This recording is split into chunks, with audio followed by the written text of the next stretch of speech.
मेरठ की रहने वाली बेटी ने वो कारनामा कर दिखाया जो आने वाले वक्त में एक मिसाल बन सकता है। दरअसल यहाँ की रहने वाली संजू नाम की एक लड़की ने अपने करियर को ज्यादा तवज्जो देते हुए परिवार वालों से कहा कि वो अभी शादी नहीं करेगी। घर वालों ने जब शादी के लिए लगातार दबाव बनाया तो उसने अपना घर छोड़ने का फैसला कर लिया। घर छोड़कर जाने का फैसला संजू के लिए आसान नहीं था। घर छोड़ने के बाद संजू ने सिविल सर्विसेज की तैयारी शुरू की। उसका संघर्ष रंग लाया और उसने अपनी मेहनत और लगन से पीसीएस परीक्षा पास की और बन गई अफसर। संजू का जन्म ऐसे परिवार में हुआ जहां बेटियों की शिक्षा को ज्यादा तवज्जो नहीं दी जाती थी। इसी सोच की वजह से उसकी बड़ी बहन की शादी इंटर पास करने के बाद ही करा दी गई थी। जैसे ही उन्होंने इंटर पास किया तो घर वाले संजू को भी आगे पढ़ने से मना करने लगे। इस बिटिया ने विरोध किया तो उसे आए दिन घर वालों के गुस्से का सामना करना पड़ता था। जैसे तैसे उसने ग्रेजुएशन पूरी की, लेकिन घर में फिर उन्हीं बातों का सामना करना पड़ा। इससे परेशान होकर एक दिन उसने अपना घर छोड़ने का फैसला किया। अपने लक्ष्य को हासिल करने के लिए इस संजू ने कभी ट्यूशन पढ़ाया, कभी प्राइवेट नौकरी की, लेकिन पढ़ाई में कोई कोताही नहीं बरती।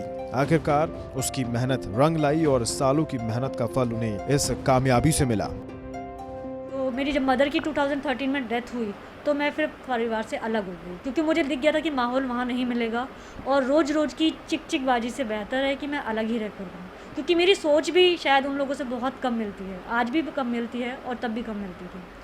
तो सोच का डिफरेंस जहाँ आ जाता है तो फिर वो क्लैशेस में बन जाता है। तो बेहतर है कि आप उससे अलग ही हो।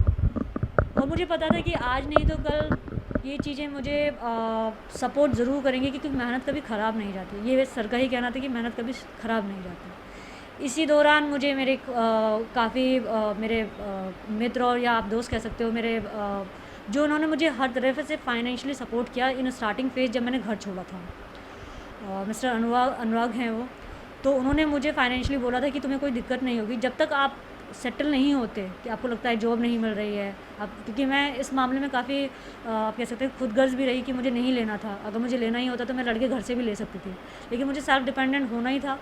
तो मैंने 3-4 महीने उनके रेफरेंस में ये सारी चीज़ें की और फिर उसके बाद मैंने जॉब टीचिंग में स्टार्ट की। और टीचिंग में जॉब करने के बाद मुझे बहुत सारी एक्सपीरियंसेस मिले प्राइवेट सेक्टर में टीचर्स को एक्सप्लॉयटेशन को लेकर। पीसीएस परीक्षा पास करने वाली संजू अब आईएएस की तैयारी कर रही हैं और उनकी ख्वाहिश है कि वो मेरठ में ही एक दिन कलेक्टर बनकर आए। वहीं संजू के गुरु अभिषेक शर्मा का कहना है कि संजू की ये सफलता समाज की उस सोच की हार है जहां बेटियों को बेटों से कमतर आंका जाता है। मेरठ से उस्मान चौधरी के साथ यूपी तक।